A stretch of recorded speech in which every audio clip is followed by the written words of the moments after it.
Hi, I'm Bob Schwartz. I'm part of Capgemini, our Applied Innovation Exchange, which is where you are today. If you were expecting Lanny Cohen, our Group Technology Officer, I'm not Lanny. No, considerably shorter, but he makes his apologies. He's probably watching me on Periscope to make sure we don't screw up. But we're really excited about the program. Once again, great attendance, great turnout. Thanks very much, everybody, for coming. What I wanted to mention, just a real quick introduction of Capgemini. As many of you probably know us, I see a lot of familiar faces, but there's a few new folks in the group. This is our monthly series we've been running for a while, and I'm excited to tell you we're extending for 2017.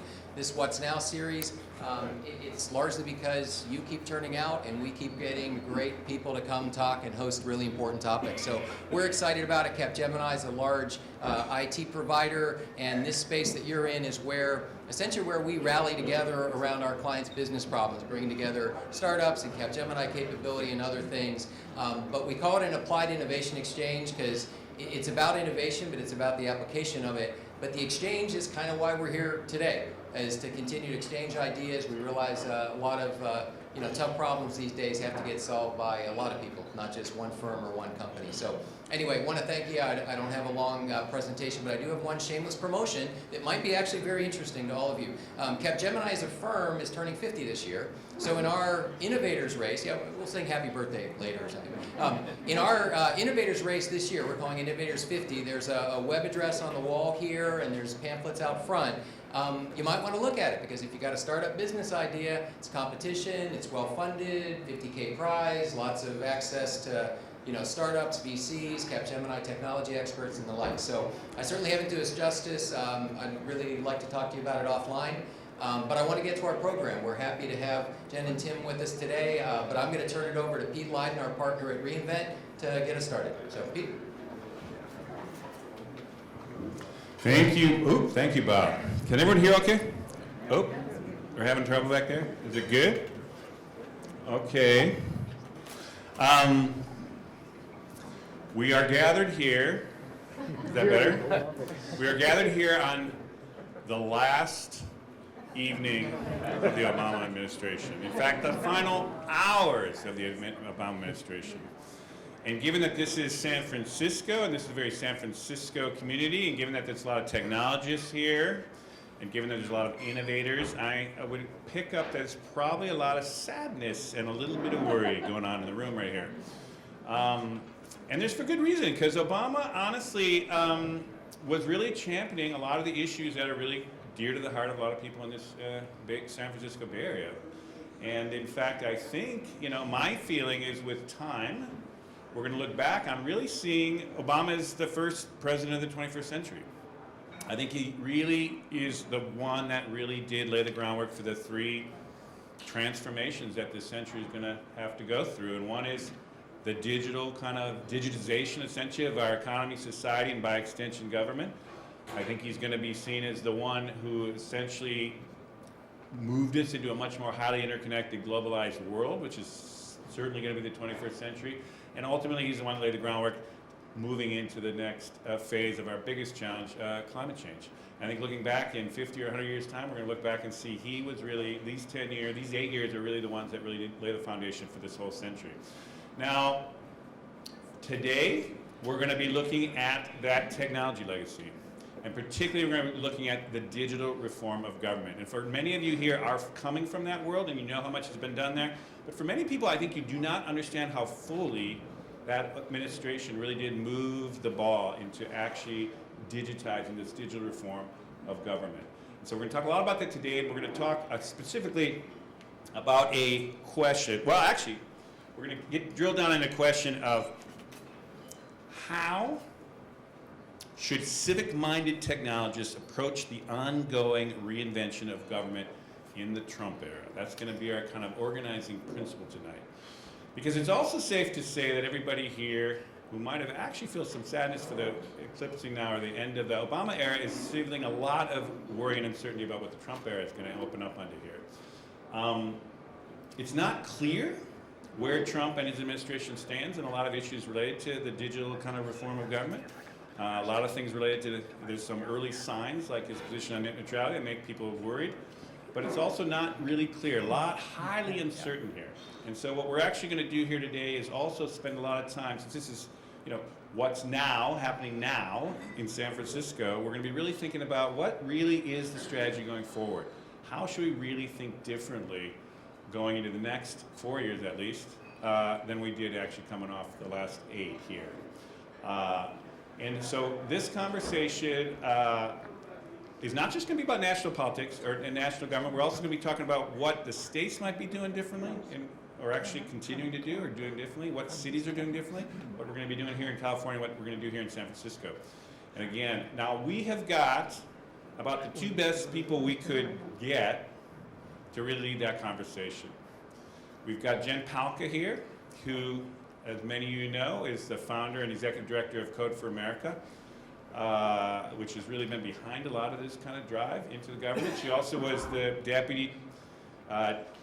U.S. Deputy Chief Technology Officer of the U.S. government there in the White House, working out of the White House there from I think it's June of 2013 to June of 2014. That coincided with the launch of the U.S. Digital Service, which is one of the signature achievements of the Obama administration, and she could be considered one of the founders of that. And so that we're absolutely awesome to have her here. Now, we also have here, though, Tim O'Reilly. And Tim's known for many things in this region, but I'll tell you, he was one of the early thinkers of the government 2.0 world. In fact, a lot of the groundwork coming into the 2008 startup of Obama actually was a lot of the thinking around that 2.0 movement. Tim had a lot of thoughts on that. And he's also been spending a lot of time recently, which I think is useful here to have him here tonight, is thinking about the next economy, where the economy's going next, how government can help channel that, how it should actually kind of do that, and also thinking about new ways of regulation. I think there's some things about digital government going forward that I think it'll be really some nice insights for us to actually play off with him today. And so before I bring these two up, I'll say one last thing about this. Like all these other forums here, as smart as these folks are, we have a saying at reInvent, which is nobody's as smart as everybody. Now I will say, when Americans elected Trump over Hillary, it did kind of make me wonder whether that actually motto worked. But despite my kind of shaking faith, I actually believe that the folks here in the audience, we have some awesome folks here, and I think the conversation coming off this conversation starter that I'll do with Tim and Jen will actually be an awesome conversation.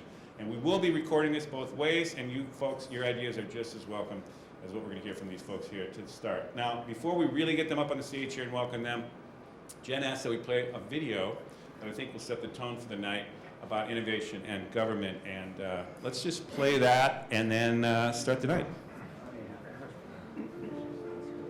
When you grow up, you tend to get told that the world is the way it is. Your life is just to live your life inside the world, try not to bash into the walls too much, try to have a nice family life, save a little money. That's a very limited life. Life can be much broader. Once you discover one simple fact, and that is everything around you that you call life was made up by people that were no smarter than you. And you can change it. You can influence it. You can build your own things that other people can use.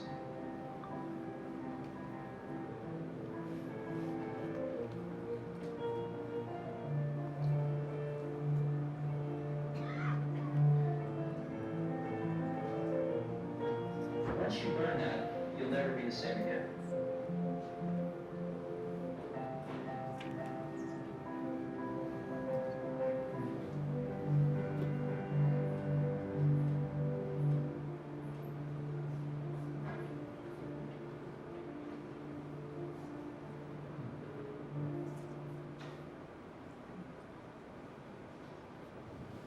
Let's welcome Jen Pahlka and Tim O'Reilly.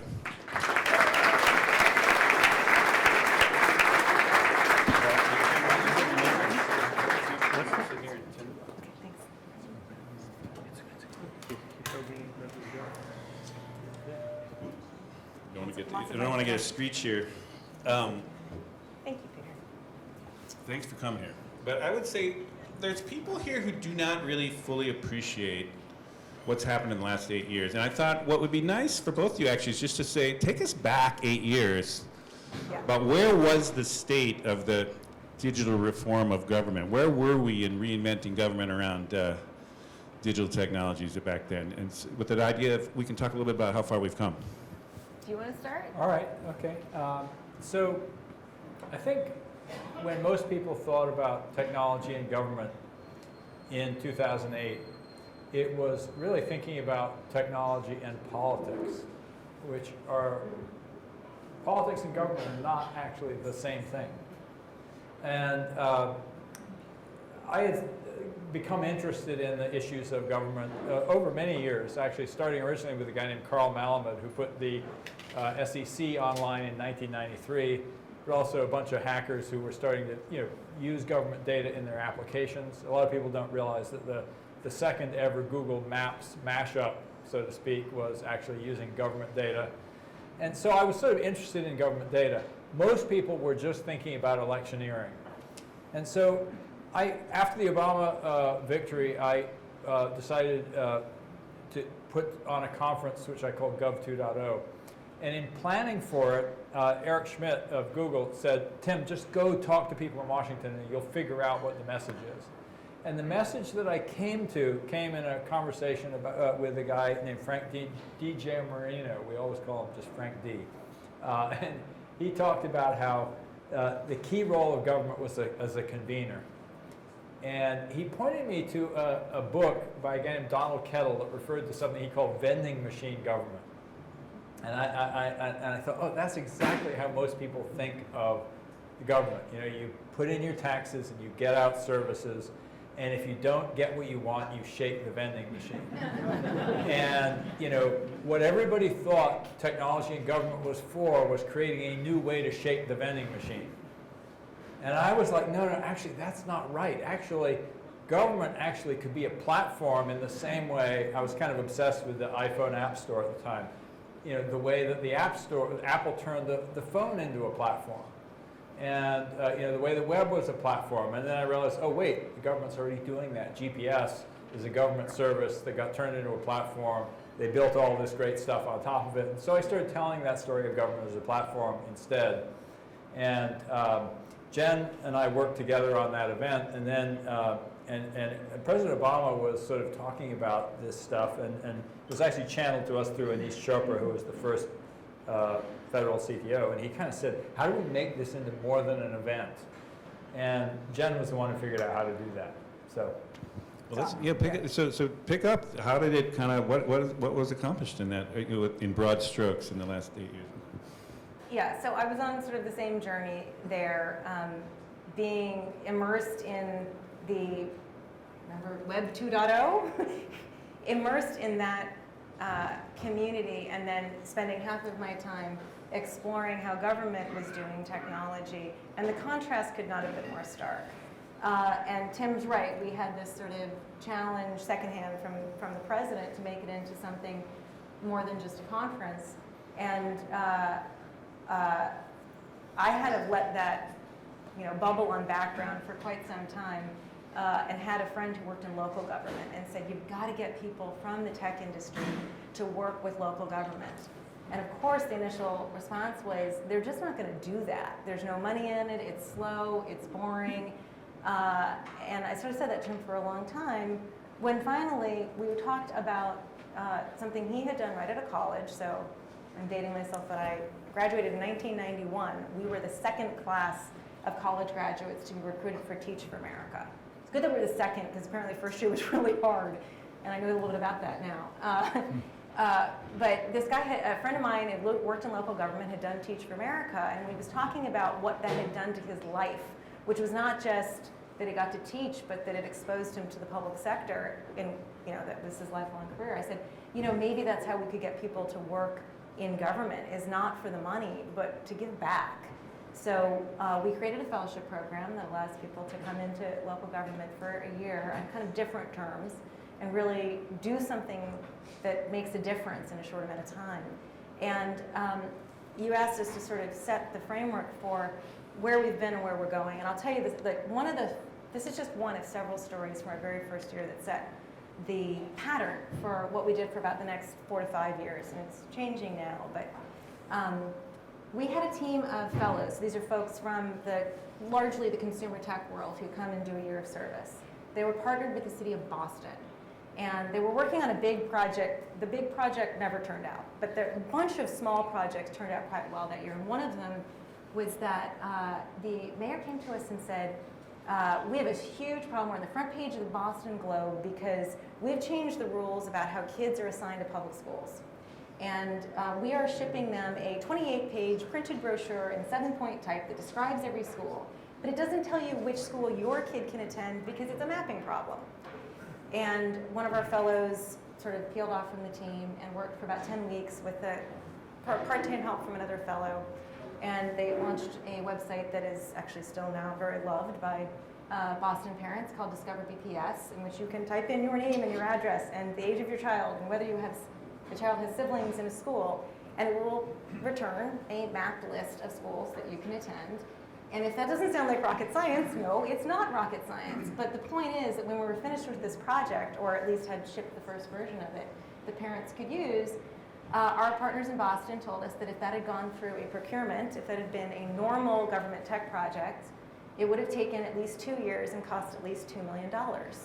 And that is a micro level of the giant failed IT projects that you see that are far, far bigger than that in the billions, I'm not exaggerating when I say billions, literally billions of dollars, that either never ship or ship and just don't work for users. They technically work, but they're incredibly painful to use. So if you take that tiny moment of a couple of developers shipping something that's beautiful and simple and easy to use, that parents love, that make them feel great about the public school system at far less cost and far better outcomes, and then you expand that out. That's essentially the story that of everything that follows, of all of the 18F, of all of the USDS, everything is state and local, local, federal. It's folks doing something far, far better, like orders of magnitude better and cheaper that the American public loves, and what we do with that. That's where we are, is what we do with that now. So tell me, is there a way to gauge like how far are we on that reinvention process? Are we just dipping our toes in it? Do we make halfway there? I mean, is there where are we here, and how much do we accomplish with an eye towards where we got to get to? I just want to get a sense before we move into the current state of affairs where we're going now. What have we accomplished and how much we'd left to do here? We might disagree on this. Yeah, I was going to say, we have different answers. We're 1% if we're lucky. Maybe actually it's a fraction of 1% of the way into this. Eeyore, Tigger.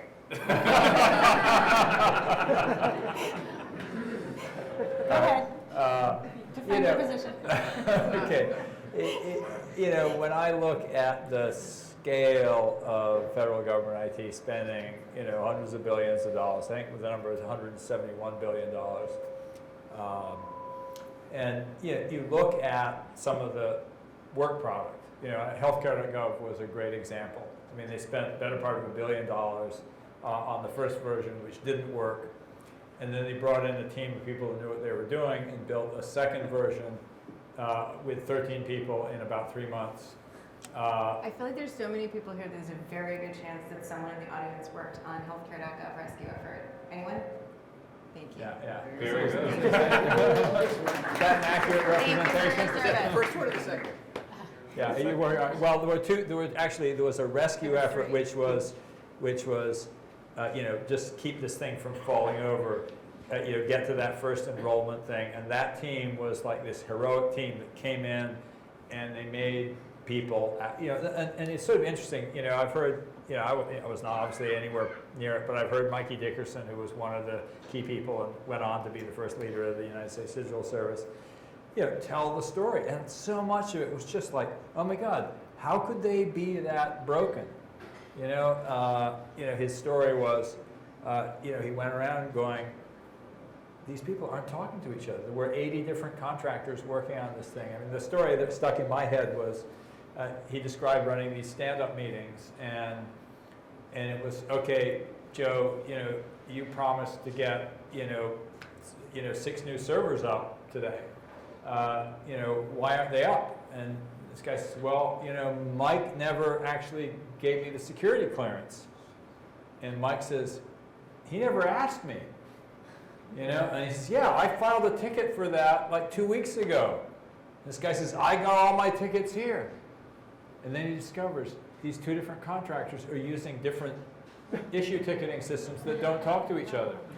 You know, and these guys, because of the structure of this thing, they were just sitting there kind of going, well, nobody's asking for anything. I guess I want, you know, I don't know what to do, you know, and the lack of coordination, you know, and so a lot of what that rescue effort was, at least as I understood it, was like making people talk to each other. It's like not rocket science. It wasn't actually tech, but it was the best practices of tech. And so I guess what I would say is through the healthcare.gov rescue effort and through the stuff that USDS has done since, and USDS is not just at the White House, but in a bunch of agencies, there have been some really amazing success stories. You know, vets.gov, you know, is actually for the first time, you've got some stuff working at the, you know, at the VA. And a lot of it is just like bringing the best practices that everybody does out here and going, yeah, we actually can do that in a government context. So to the extent that showing that it's possible is, you know, a big part of the, a big step forward, I think it's huge. You know, but changing the incentives, changing the business models of government IT, I think we're so far behind the curve on that. And, you know, I worry about that because in the UK, where they have built something called the UK Government Digital Service, which is what Jen sort of set out to model the United States Digital Service on, you know, they made enormous progress, and then they had a change of government, and guess what? They kind of went back to business as usual. They were like, they kind of got rid of everybody who was really change makers and kind of put the old guard back in charge. And that's the thing I worry about is going to happen, but I'm not sure it is. We're not, the jury's still out. Well, but it certainly is what happened in the UK. Well, before we do that, let's get Tigger's version. I get to rebut? How far have we come? And Okay, what do we have to I defend? got three counterpoints to that, and I was going to do them in a different order, but I'm gonna switch them up because one of the things that makes me so hopeful about where we are is, this is also somewhat true in the UK, but we have built a fabric, a network, a fabric of people, and that fabric is not about the fancy folks that came in. It's about folks who have great consumer tech digital skills, who have come in and built authentic, powerful, meaningful relationships with the folks that have been doing the work for the past 50 years. And I have to say, in general, tonight feels to me like everybody in the audience has a story to tell that's more powerful than what I can say on stage. One of my big roles in this movement has been to tell other people's stories. John O'Dwyn is here, and he is one of those people who has embodied that respect and acknowledgement of the value of public servants that isn't just the story, not to make you look like a jerk or anything, but it isn't just the story of how horrible it's been, but how is a wonderful, empathetic person or anything. But there is so much amazing talent and dedication to serving the public in public servants, even if they don't have digital skills. And the fact that this movement has honored that and brought it out means that we're going to be more resilient than other movements that started that had to go in with all sharp elbows from the start. There's a sense of empathy with those folks that I see Hillary nodding, I see Brett nodding, yeah. So I think that has meant that we've gone a little slower in some cases. And I completely agree with the statement that the size of the problem is gigantic and that we have taken a tiny, tiny, tiny little bite out of it. But we have an army that is aligned around a set of values, and that shouldn't be underestimated. Just what you said makes me think of that proverb that you like to quote, if you want to go far, if you want to go fast, go alone. If you want to go far, go together. Yes. Yeah. I think we did a lot of going far together. And you said you had two other ones, right? Right, I hope that I let's remember them. Okay, so that we're doing stuff together. So one of the things is the recognition that when we talk about the success of the movement, so you sort of frame this as like, how far did we get? What do we need to recognize as we move into this next era tomorrow? Mike Bracken, who ran the government digital service, said this really well, and I'm paraphrasing him, but when you talk about a digital service that serves citizens, you're not talking about the website, you're talking about the service. The service isn't the website. The service is healthcare for veterans. The service, like Uber is not an app, Uber is a car, right? That's actually really hard for people to get in government. They still largely, and I'm talking about leadership in government that has not grown up in a digital world, still largely treats the website people as the geeks that come in and do the website. And it's not fundamentally about the service and the quality of the service. We have always struggled with the language to explain the power of what digital is and why it's important and why we shouldn't just put the geeks at the bottom of the pyramid, you know, the bottom of a very large hierarchy, bring them in at the last minute, charge them with making a website, but actually elevate them to a place at the table. Cecilia Munoz, who's head of the Domestic Policy Council, has been one of our biggest champions for all of this work because she saw what happened with healthcare.gov, and she immediately learned the right lesson, which is not, hair on fire, but, actually these people are our partners. And what she started telling everybody in federal government is, you don't have technical people at the table from the start. And one of the things that she's helped articulate is that this isn't about tech, this is about government. And it's not about a website, it's about how do you take the same approach that we take that builds the best consumer services today and apply that in government, and that is iterative, user-centered, and data-driven. And what I think is the biggest accomplishment that people don't realize is that we've started to do that in policymaking. There have been a number of examples all along the way, particularly at the Consumer Finance Protection Bureau, where they start the process of writing a regulation derived from law, and they say, you know what, we actually don't know how to write this regulation. We're guessing. Tom Loosemore, the Government Digital Service, says this. He did this with those folks where he said he loved the moment when the policymakers would say to him, I just realized that what I'm holding in the regulation is 500 pages of untested assumptions.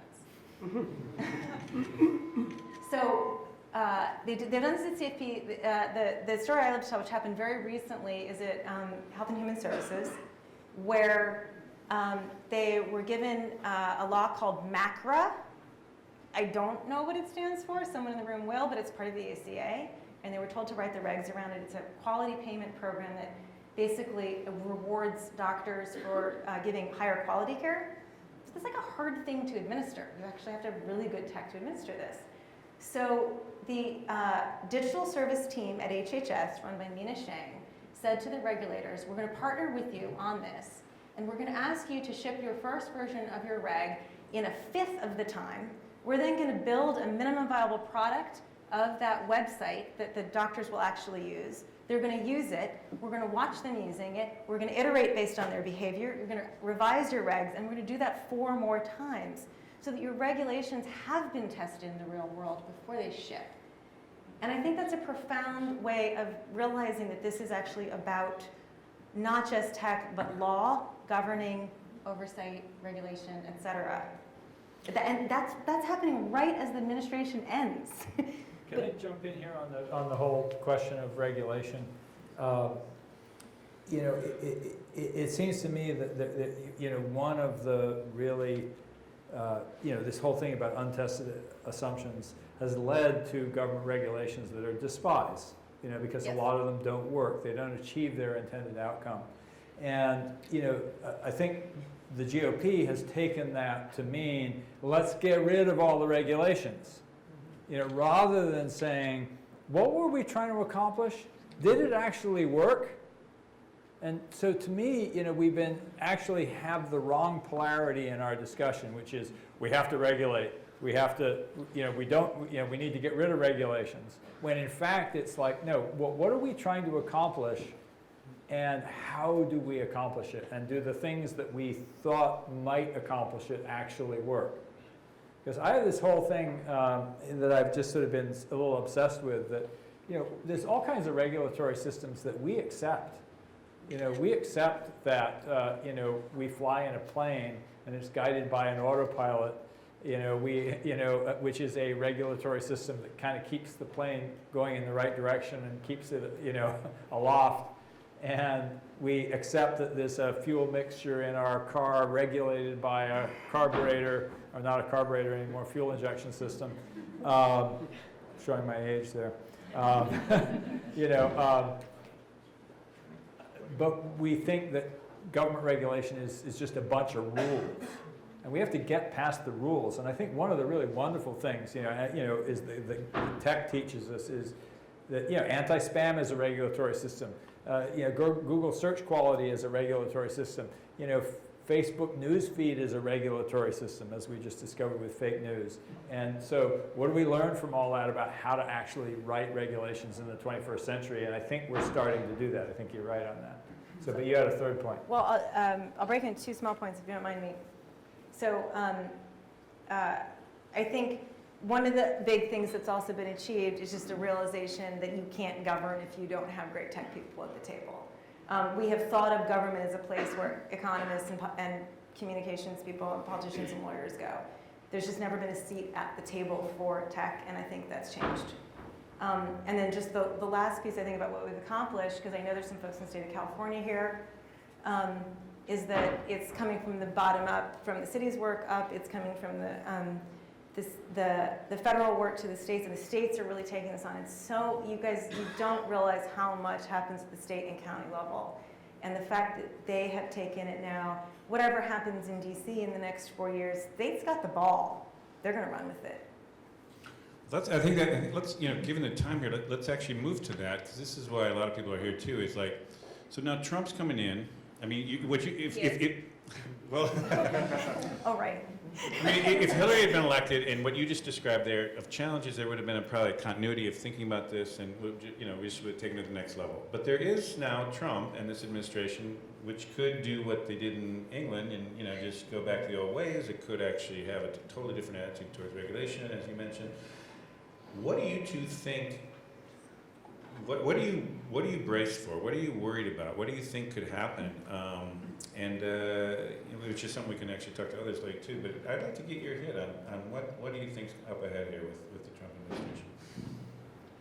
Well, I'm bracing for a lot of things.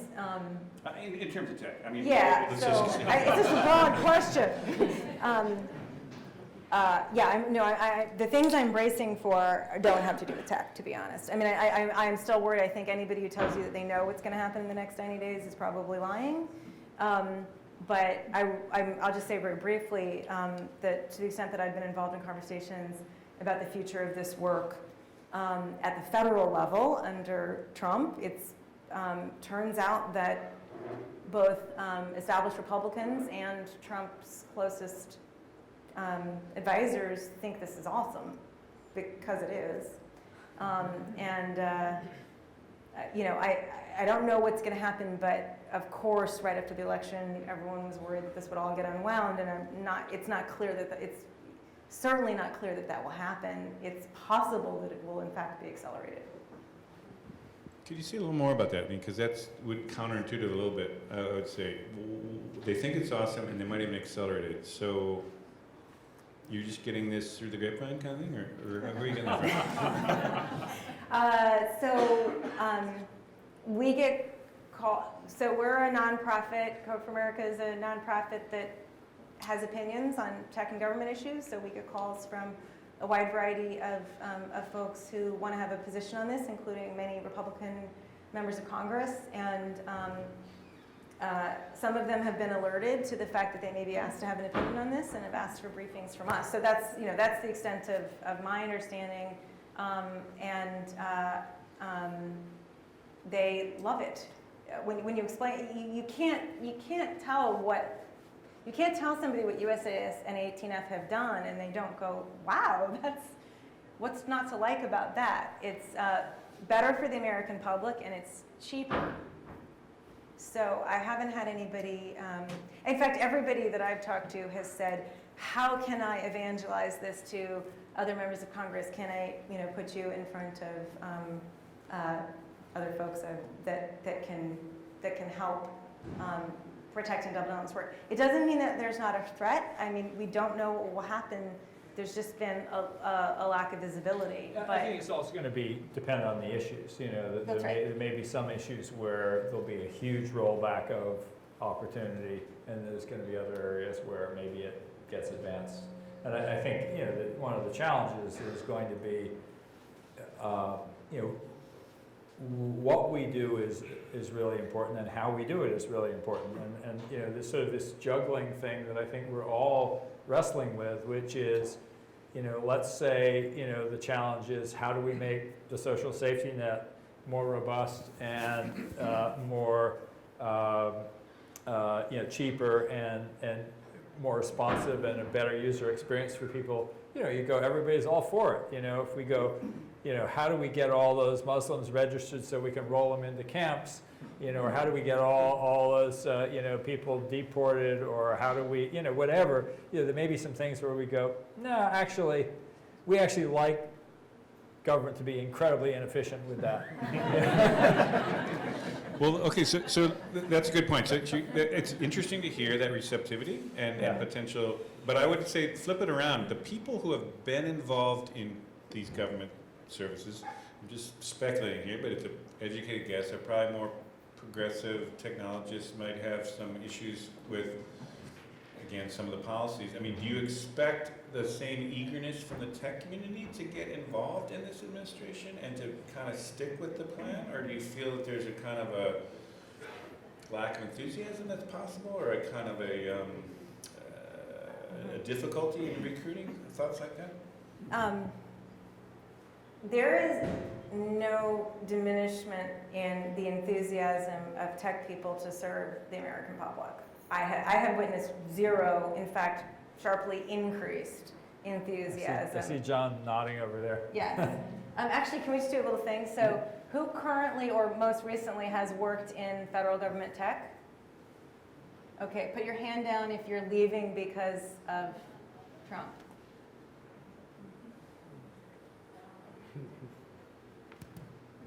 Few hands seem to go, but most stayed up. So I'm going to speak for you guys, and I hope I get it right.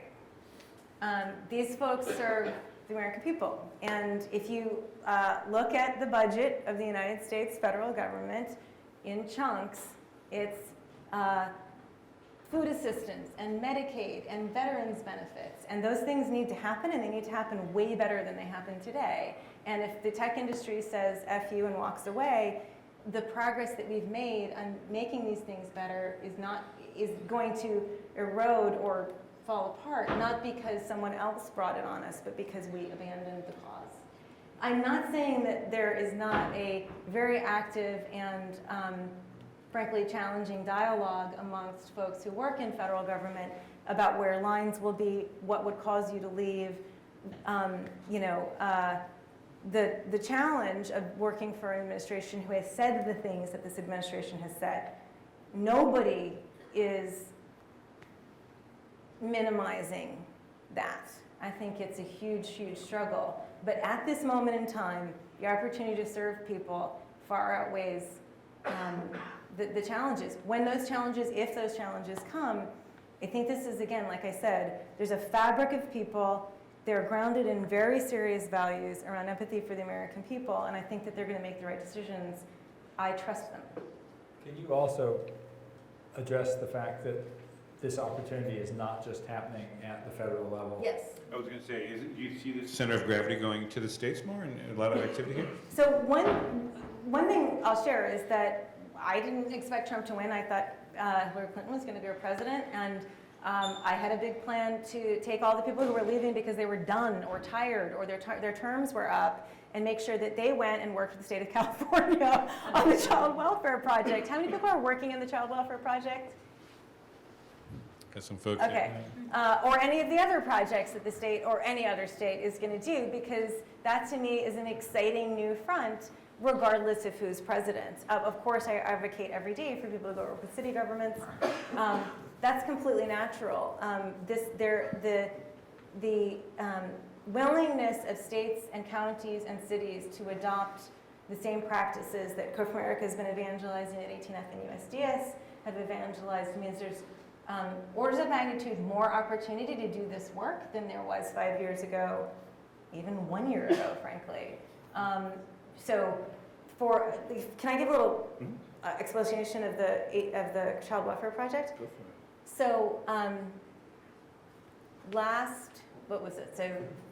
So 2015, the state of California was finishing up a multi-year, I won't say how many because I don't recall, but multi-year project, not to create a new child welfare system, but to write an RFP for a new child welfare system.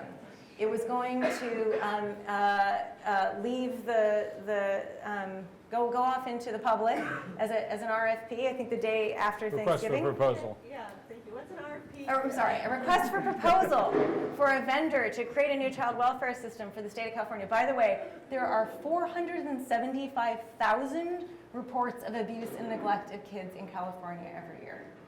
The system matters quite a lot. And what we have right now, I will say without great, not personal knowledge, though my first job out of college was working in the child welfare system, what we have right now doesn't work very well. I'll let that be an understatement. So the state of California was putting out this request for proposal for a new system.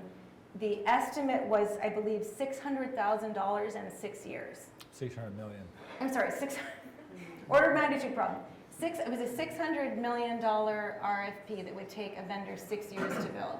Forget the money for a second. That means it would take us 6 years to find out if it followed the pattern that the other IT projects of that size that California has done. It would take us 6 years to find out that we once again didn't have a working software for social workers who are taking care of those kids. Think about that for a second. So there's a long story that involves Code for America and a bunch of people from 18F and Todd Park and Maribel Batcher and I can't even count all the number of people who sort of rose up and said, we can't do it this way. You left out one key piece, which was that you discovered that so many of the people who were doing the RFP didn't actually expect it to work. Can I get a nod on that? Yeah. Yes, I talked with. I'm sorry, Mike. No, it's fine. I talked with someone in the state and advocated that they change their plans. And remember, this is many, many years of dozens and dozens of people planning to put this large RFP together. Not because they thought it was the right thing, it's just because that's the way it works. That's the way it's done. So we're talking about millions of man hours. And I said, you should throw it away. And she said, why should we do that? And I said, because it won't work. And she said to me, Jen, do you think I don't know that? The last 7 IT projects of this size haven't worked. I said, well, why are you doing it? She says, we don't have another model. We don't have an alternative. And I said, if we tell you that there is an alternative that works, will you pursue it? And she said, can you be in Sacramento tomorrow? And I said, yes, we can. So I can't stress the number of people who essentially, took hands together, I'm sorry, I'm going to do it, and said, we have no idea what we're doing, but we're going to jump off this cliff together, and we're going to go with a completely different model we've never done before, that the state of California's never seen. The courage that public servants showed to say in a 6-week period, we're throwing away millions of man hours of work, and we're going to put this out as a modular RFP with very small bits in an agile development model. I think the first award was for, instead of 600 million, 500,000. I think there may be people in the audience who are actually working on the new implementation from the vendor side as well. But this is this is a hallmark of the state of California, the 10th largest economy in the world, saying we're going all saying we are going all in on a new model for procurement that matters deeply, deeply to the people of California. And if the technologists in the audience and in this state don't rise to the occasion of helping those folks and building those systems, well, you should. I don't know. Shame on you, I'm saying. No, I don't want to say that, but you should. Okay, I will. Well, do you think actually that before we kind of segue out here pretty quickly to the conversation out for you folks, do you think California and even San Francisco could be a model now that regardless of what happens nationally, and even particularly if things get disastrous nationally, do you think we could really you know, the what do they call it? The model of the experiments of the state that could actually Yeah. lead the way to do the 99% of the rest of the transformation that Tim says needs to be done? I'll just say yes. Would you have something more to say? No. What is it? I'll also say that San Francisco, City of San Francisco has a digital service, I can't remember what it's called, digital service team, digital service unit. Department of Technology? Yes, but the new, there's a new office called the San Francisco Digital Service. Yeah, the Office of the Chief Digital Service Officer. Yes. Oh, perfect language, the Office of the Chief Digital Service Officer.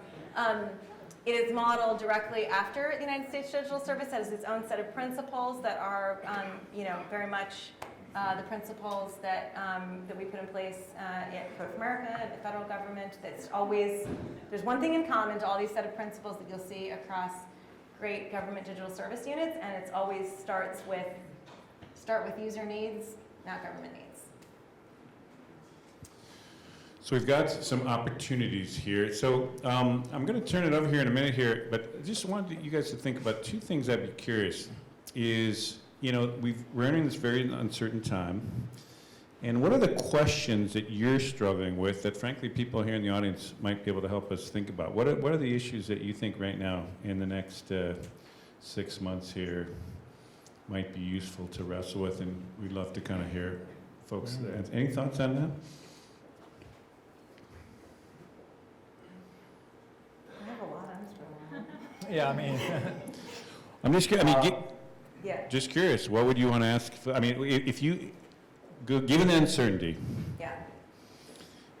is there any kind of aspect of a strategy going forward that you're confused about or thinking about, or that you seem very clear and it's going to be fully engaged? What happens if Trump and those kind of dismantle what's going on? What if they do turn from this? Is there any thoughts that you want to just throw out there that you'd be interested in kind of getting the rest of the folks thinking about here? I guess the thing that I think the most about in this regard is, there's been a lot of outrage in, the liberal community about what Trump might do.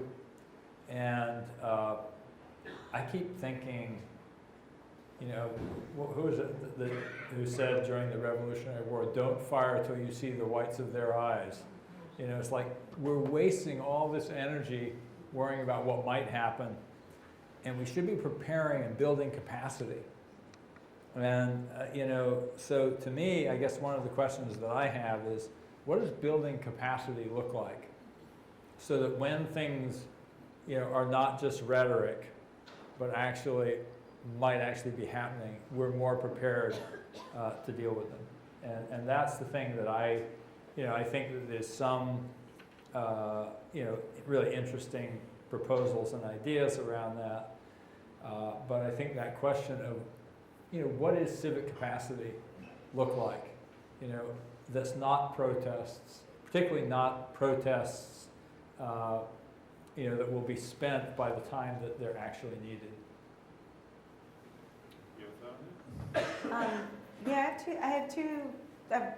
When you say struggle, I have so many thoughts that there's a traffic jam in my brain, but I'll call out two things. One is, and I think this is just, it's deeply emotional, and it's just like, how do you think about the future when it's so, it's so opaque right now. You can't distinguish what seems like it might be a threat from an actual threat right now. You can't,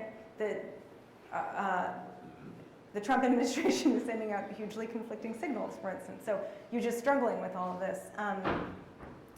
But one of the things I keep thinking about is, when we feel threatened, do we try to protect the status quo? Because come spend a couple of days at Code for America, the status quo is not worth protecting. It's terrible. It's terrible in government. It's not great in social justice. So how do you square that with also the feelings that you don't want to turn that into an embrace of something that's completely counter to your values? But we should not let this threat sort of entrench us into something that we didn't love anyway, that wasn't working for people. Yeah, that's a really important point because there's a whole thread that is really worth thinking about of even though, I mean, certainly I worked hard to try to support Hillary and you know, there's a lot that was wrong, and you know, Trump's probably going to take it even more in the wrong direction.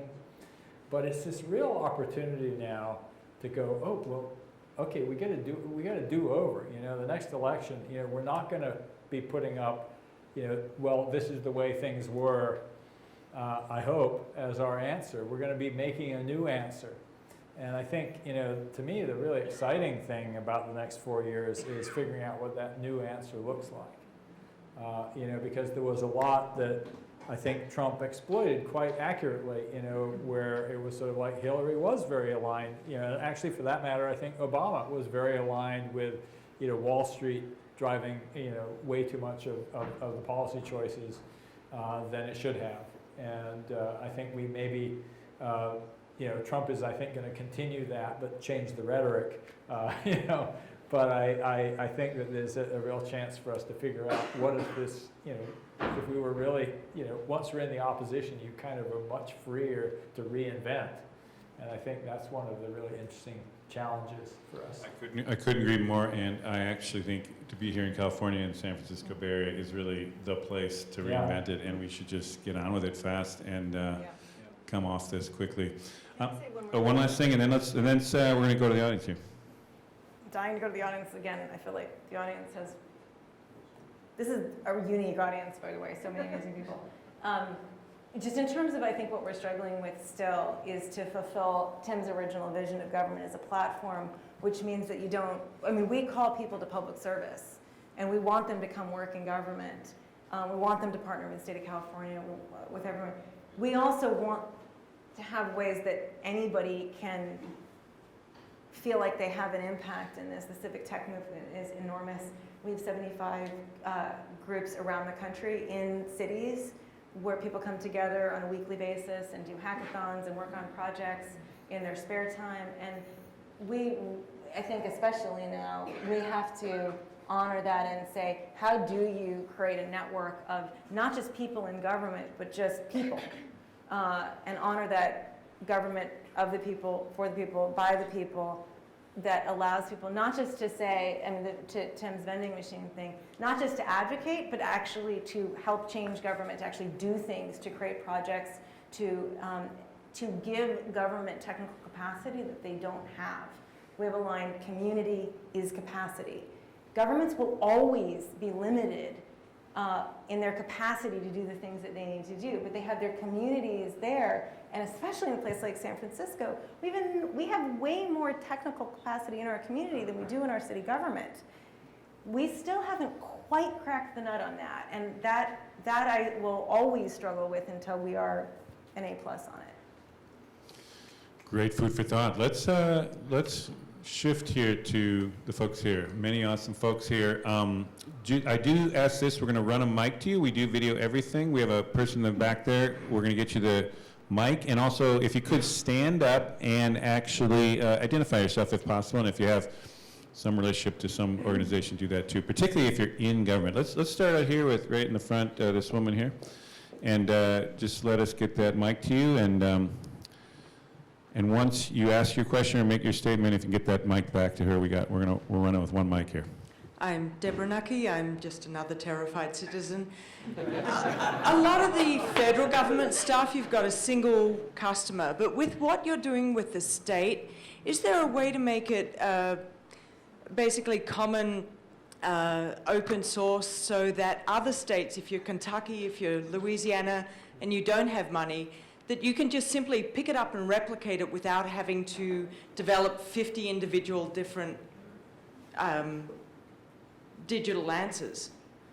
In fact, that's exactly what the state of California did, is created that, I may not have mentioned that the new procurement required open source. And so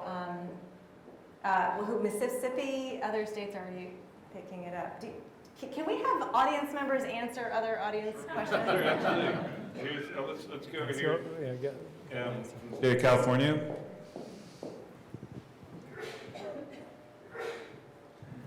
So my name's Peter Kelly. I'm with Health and Human Services Agency. And one of the things that we think is so incredibly important is that we spend public investment on public good. And at that point for technology, this is open source. So we're working, this has got a horrible ring to it. We're working right now to do what the federal government has done, which is suggest that anytime a new project comes forward, take a look, should we be investing in open source rather than a commercial solution? It doesn't make sense all the time, but it should make sense more and more often as we go forward. And so the Child Welfare Program, it's all on GitHub. It's being developed live, open and transparently, and we're using this as a model to try to change what we're doing as we go forward. Can I throw out one other thing about open source versus platforms? You know, if you look, open source is only one way of making things reusable. Another way is to actually develop online services that are reusable and that people can build on. I mentioned GPS earlier, for example. That's a government service they basically lots of people can use. The government didn't invent Google Maps, but they provided some core capabilities that made it possible for Google to build Google Maps. And I think that metaphor is also super important for government, because there's a lot of things that could become much cheaper in government if they became reusable building blocks callable by API.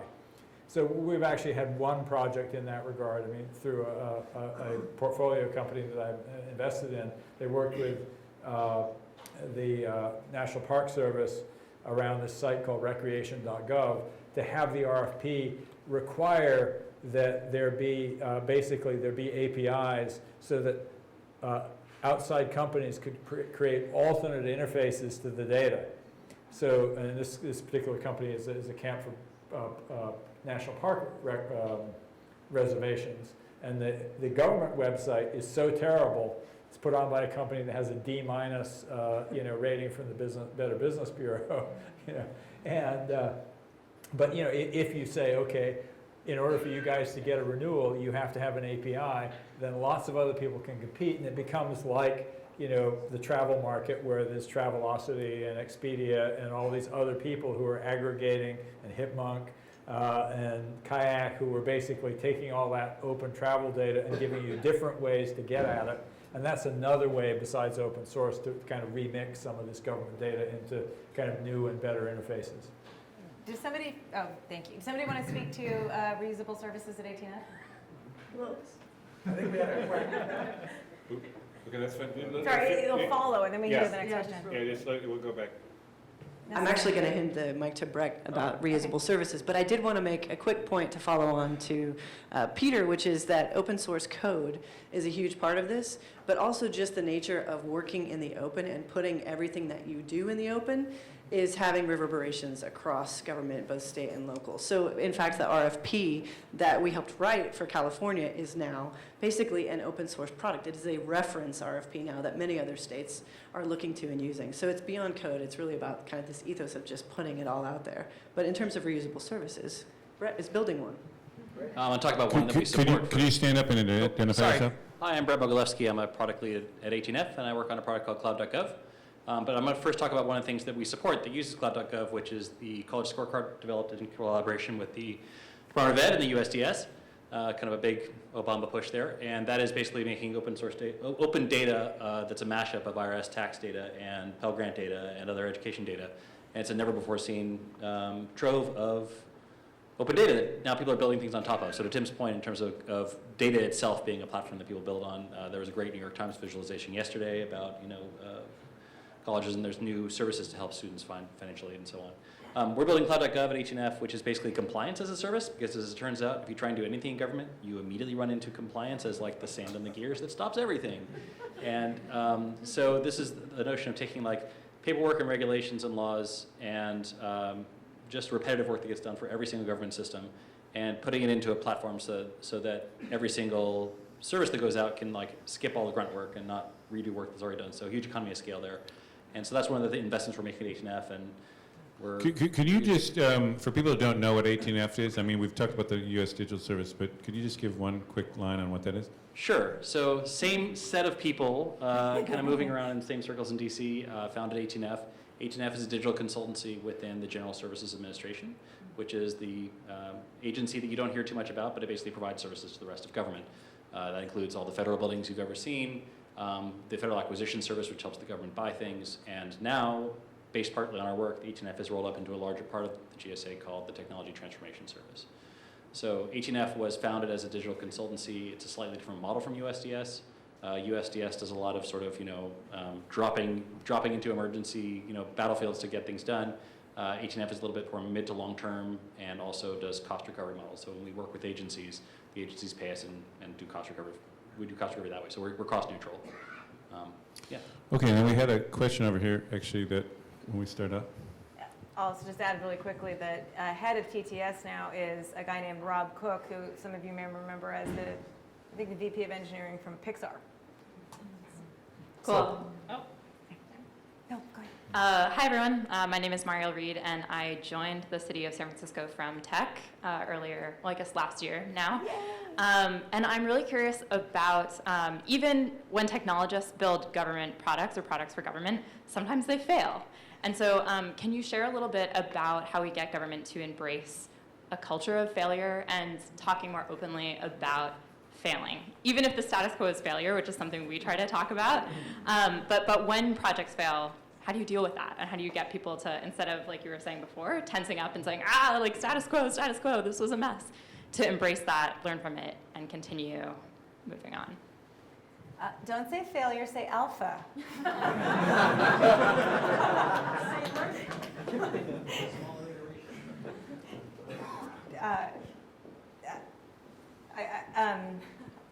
The word failure scares people. Of course, we have enormous failures, but we're talking about failures after much smaller investment instead of failures after $600 million or $5 billion. But I still think the word failure is tough, and you gotta play to your audience. So pilot is a great word, alpha is a great word. There's a lot of words. Well, and if you choose your words wisely. If you do have to say failure, you should always invoke Thomas Edison, who said, "I haven't failed. I've just found one more thing that doesn't work." Okay, John, you've gotten a shout out from Jen several times, so identify yourself. And I know you just flew in from DC, I think, so it'd be great to get the vibe from your the digital service from your point of view, honestly, or your question, actually.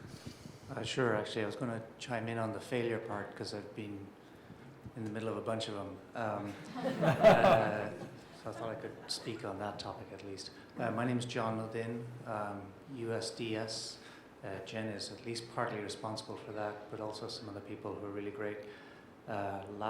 Yesterday was my last day, so I left at 5 o'clock. I peeled out of a meeting to catch a flight that was thankfully delayed because of a storm that was happening here, which is why I managed to make it here for this.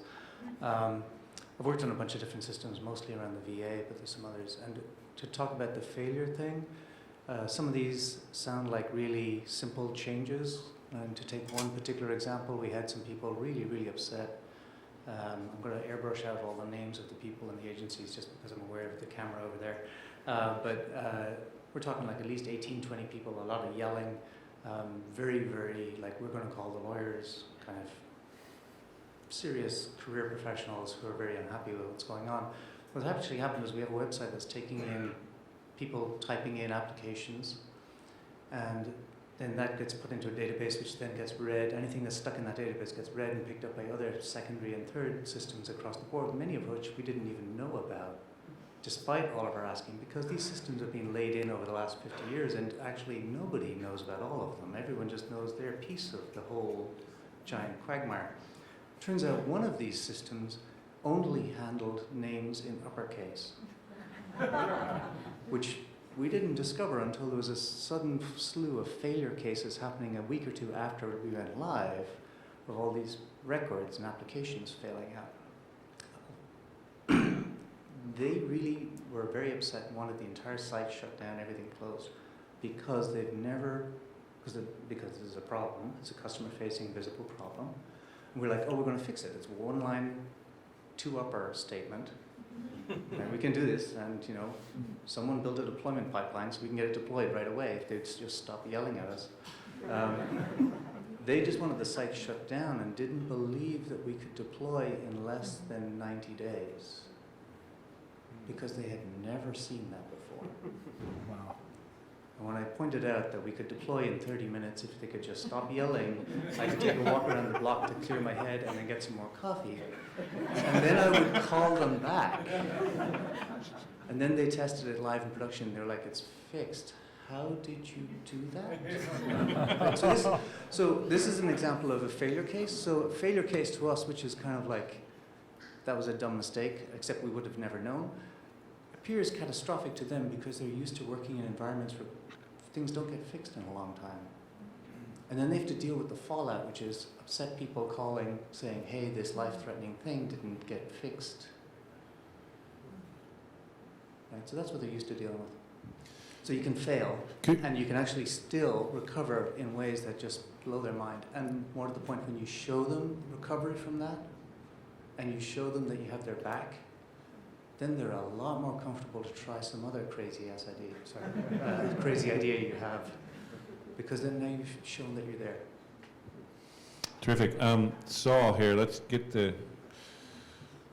for those who've been here, Saul gave a tour de force on energy, so, but still stand up and identify yourself, Saul. I'm anonymous for the purposes of the questions I'm going to ask. You may now be in trouble. I am occasionally a federal contractor, and I deal more intimately than I would like with the city of San Francisco. And I'm shocked in both of those capacities at the failure of you to mention the word overhead or corruption so far this evening. Overhead, corruption. Thank you. So there are companies that have names such, I'm just going to name names because I'm not actually an American citizen, so I can, that are, those names are things like Booz Allen, Boeing, Northrop, Honeywell, etc., that actually have federal contracts to distribute the money to the downstream people who actually do the work. So I'd love your commentary on how to remove this middle layer. I know that when I'm doing work on technologies to alleviate climate change, that for every dollar that we spend actually doing engineering at my small company, making solar technologies that are working now in the market, etc., that Booz Allen makes $1 for doing fuck all. Sorry, I meant to say Australian. Are you sure it's not 10? I have actually seen their published rates. I've also seen the published rates of IBM and Apple, who have an open contract with the US government as a money laundering mechanism for the DoD to give money to small companies. Yeah. They have a much higher multiple on doing these things. So I'm actually, we should be dark and gloomy potentially about this administration, but maybe they'll clean this shit up because the last one and the last one and the last one and the last one didn't. So I'd really like your commentary on how the good ideas about openness as regards all of this might impact overhead and corruption from city all the way through to federal level. I'm sorry that I am unable to solve all of your problems, but I can tell you a story that I think will give you some hope. When I worked in the Office of Science and Technology Policy in the White House, where we were working to stand up USDS and we're very good friends with our 18F colleagues, one of the things that Charles Worthington and I, who was with me at the time, was not still there, had on our whiteboard of stuff we, like, BHAGs, you know, whatever you want to call it. Big, hairy, audacious goals. The things that we knew wouldn't happen, but we wanted to have happen, was that we wanted a company that we recognized as a, delivery, able to deliver the services in a way that we thought was quality, to be a prime contractor. That obviously didn't happen while I was there. About a year and a half after I left, I saw a headline come through that a company called Ad Hoc had gotten a prime contract with the VA. So Ad Hoc was what we called the teams that came together to deal with the healthcare.gov rescue. We call, they were the ad hoc team because none of these people had any power officially. They were subcontractors, but they were running the show. They had, Todd Park had their back, Jeff Science had their back, but they were literally like the bottom of the barrel if you did an org chart, but they saved the site. And several of the folks that came out of that effort started new companies. In fact, I think there are 4. Ad hoc is only one of the companies that came out of that rescue effort that started a company. And when I saw that Ad hoc had gotten a prime contract, I did a massive happy dance and was really happy until I saw another headline come through that said Accenture had gotten the contract. And I said, oh, damn. Ad hoc is a sub to Accenture. So I called Greg Gershwin, who runs Ad hoc, and I said, what's the deal? And he said, no, Accenture's our sub. So I think the point, maybe the follow-up question is,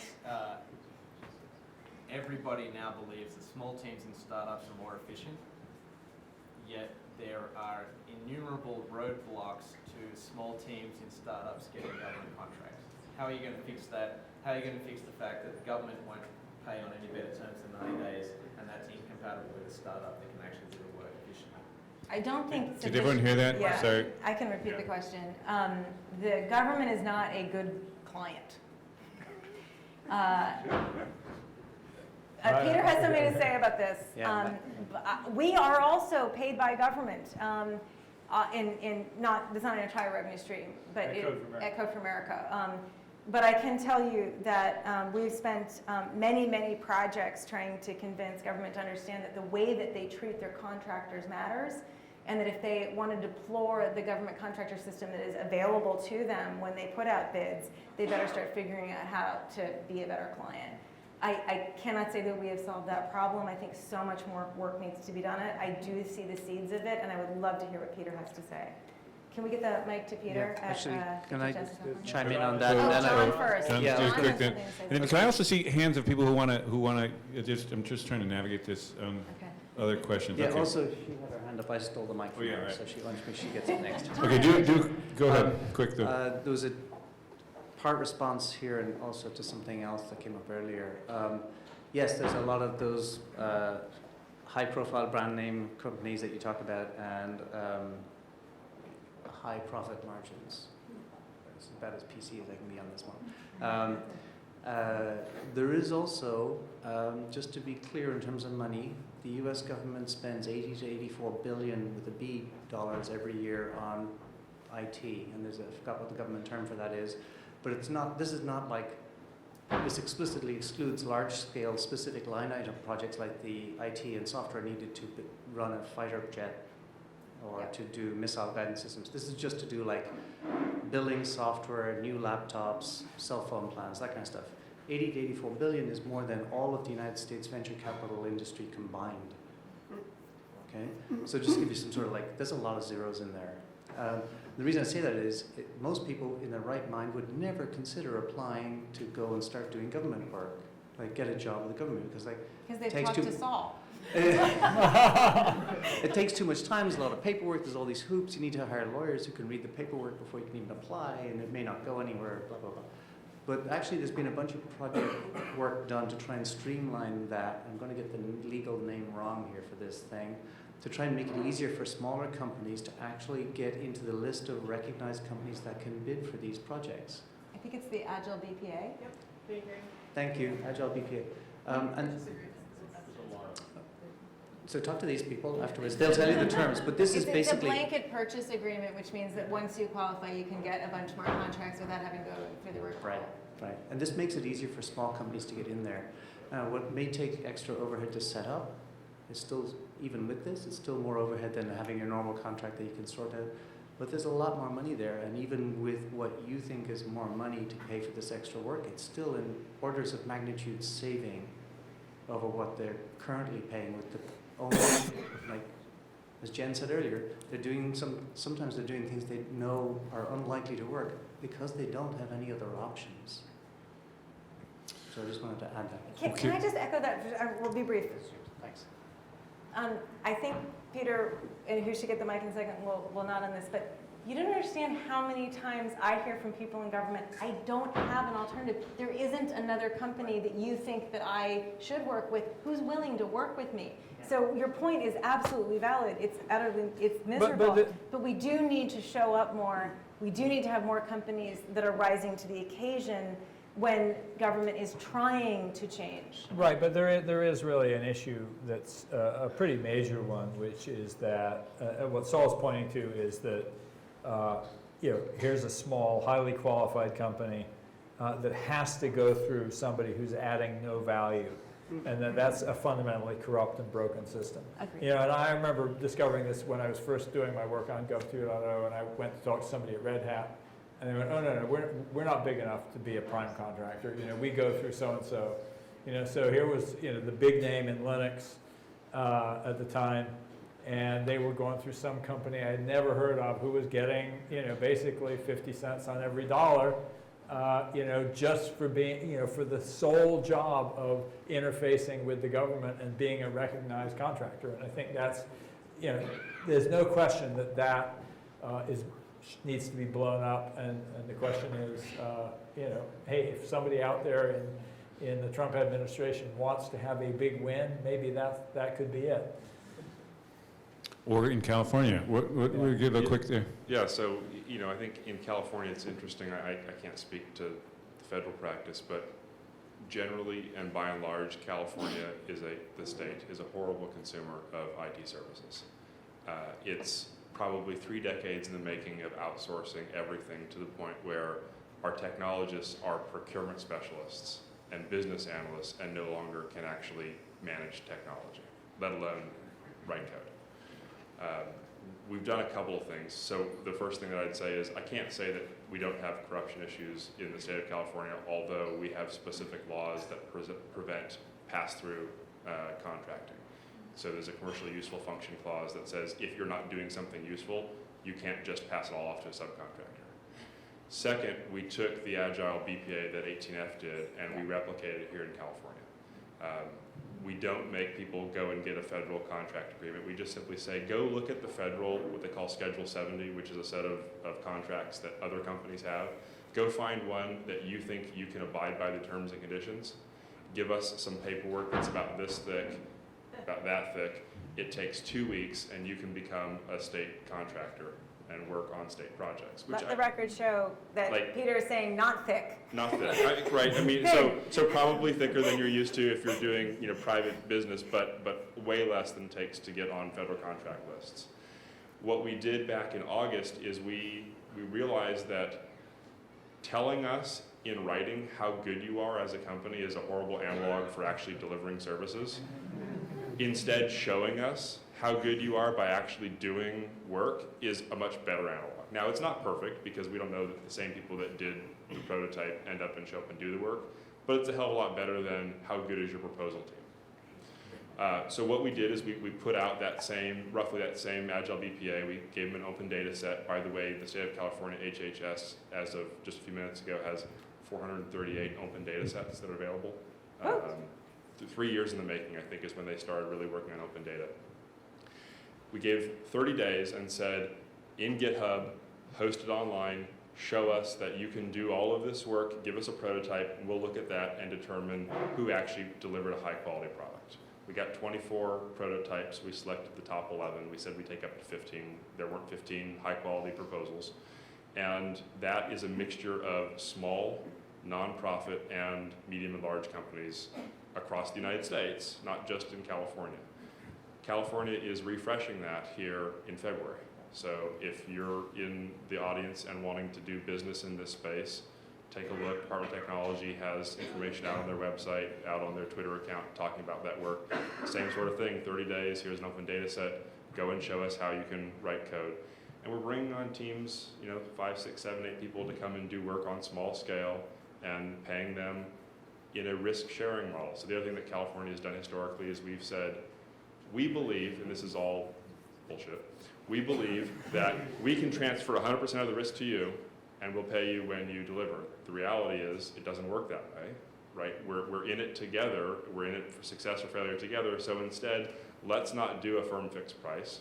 Let's do time and materials. Let's put some realistic constraints around it. And let's actually work together hand in hand in 2-week increments and deliver working products. And it's going really well so far.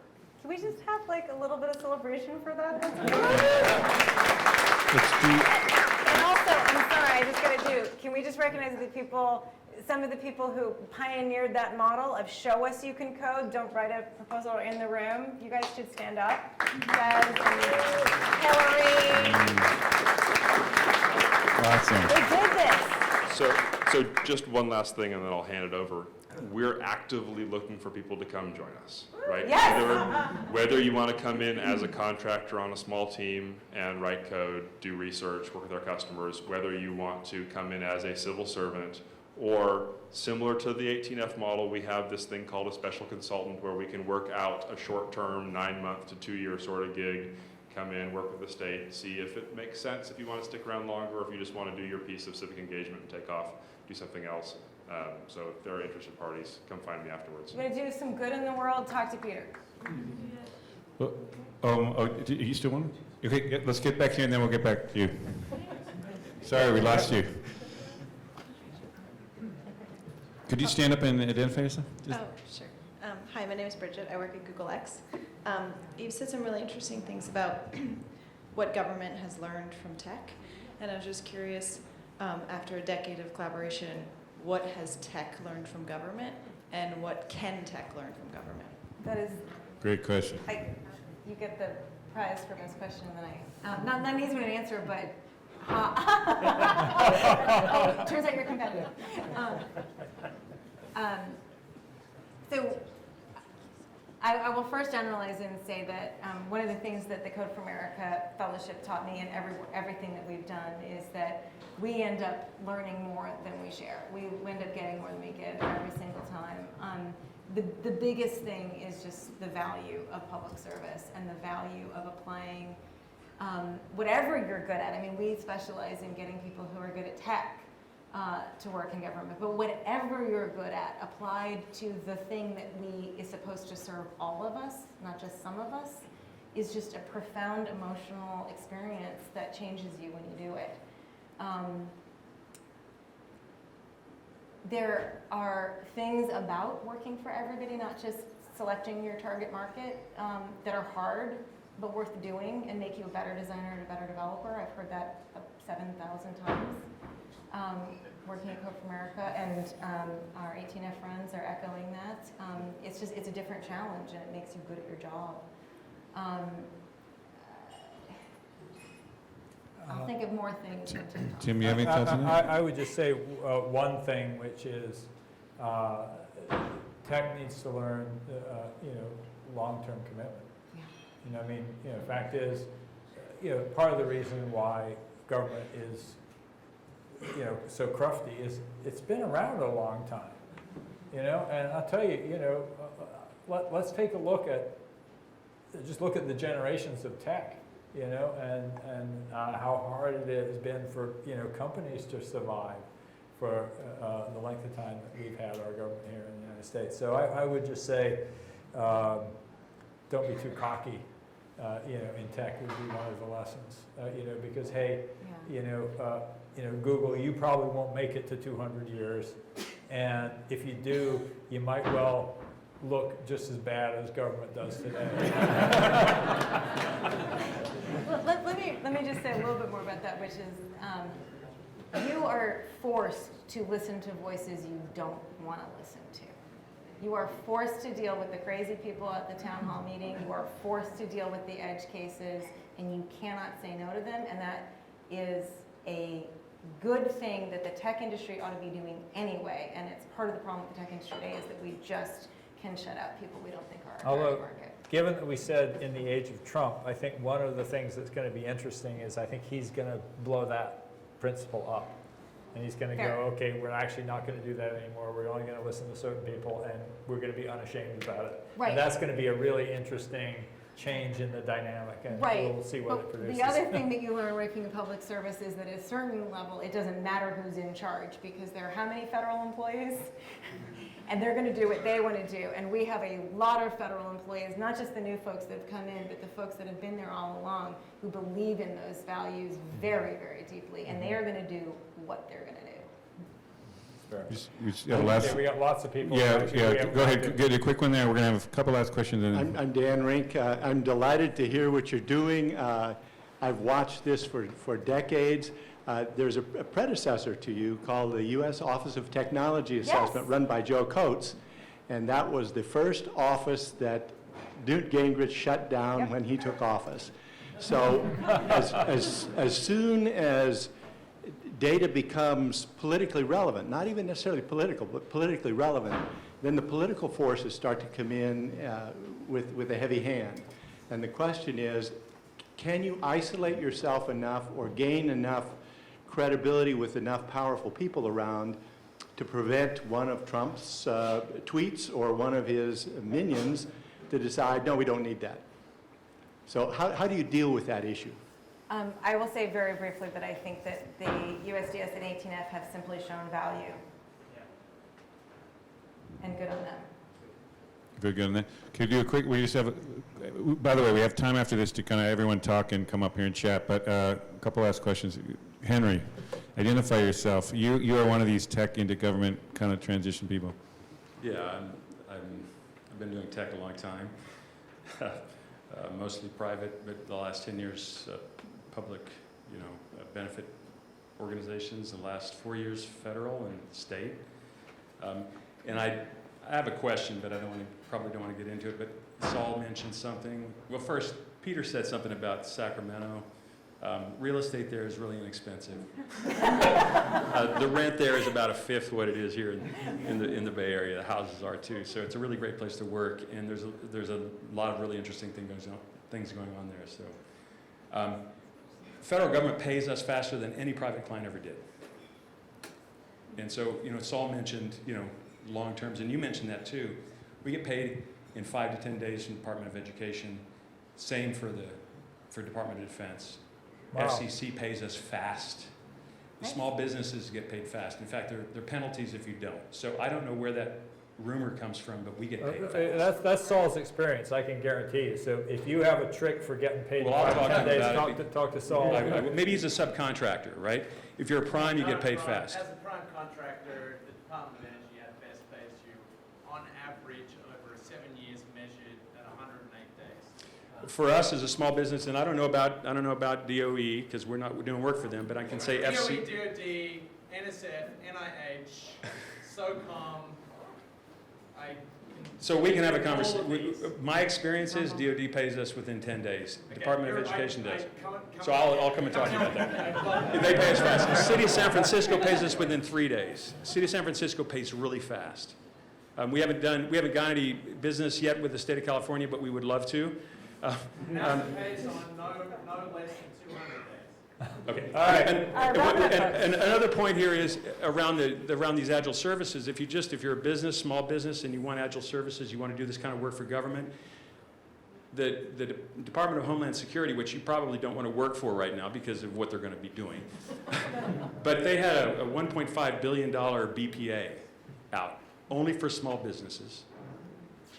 Right? That's a lot of work over 3 years. The proposal that we wrote for that procurement was 2 pages. That's it. It was 2 pages. And then we showed up with a team of 8 people in DC, and we performed in person with the team in DC in order to see if we were fit to do the work. That's amazing. And that's what's going on. And it's going on, it's hard to find it, but if you search for agile services for the government, whether it's a state, and the state of California followed the suit from 18F's work and improved it. They've got 11 really great contractors, and they will add more. Mississippi followed suit with California. Yep. Ohio is doing it. There are a lot of states that are doing this. Right now, we got to get out of the federal government and come to states and do the work. And it's not complicated, it's easy to get in, and if you're a small business, this is a really great time to do good service for people. So anyway, that's my... And can I just call that out as a general lesson? So when I went into federal government, I thought I had all the answers, and I was there to tell people how to do it right. And I found a guy in USCIS, which is part of DHS, who was already doing all of this. He had already killed a giant $2 billion procurement and broke it up into bits and was doing an agile BPA. And if you go into federal service or any service, remember, there are people there who are already doing what you're doing, and show respect. All right, I don't want to keep anyone more from the bar here and schmoozing around and coming up and talking, but I want to ask one last question to both of you. I mean, again, let's go back to this. Are you hopeful? Are you worried? I mean, give us a sense of what makes you hopeful maybe going forward here as we enter this period of uncertainty. Any last thoughts on? I guess my thought on that is always you must have both hope and fear. And you kind of have to use them both. And, you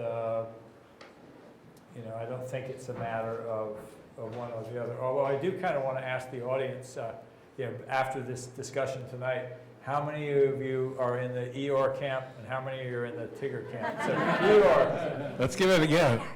ERs, worried and sad, bummed.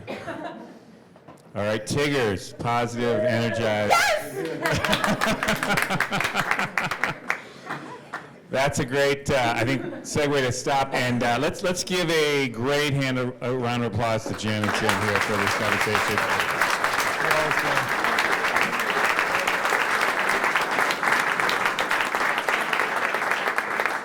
Now we do have food and and time here for the next half hour to kind of talk to, and they'll be here for the whole time. So let's take some time here. The other thing I want to announce is the next one of these. We've got an awesome one coming up in 3 weeks, February 9th. Stephen Johnson. Oh, he's amazing.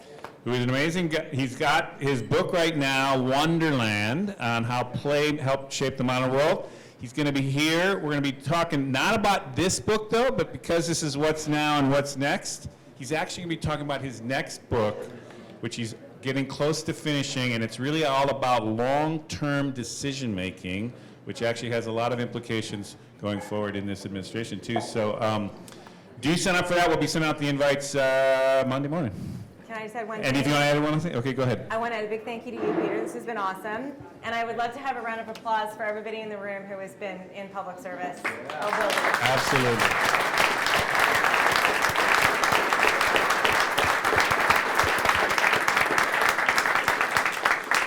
And everybody have a last drink to the end of the Obama era. We've got a few more hours left here. Oh, and the president says, fired up, ready to go. That's what he wants us to be.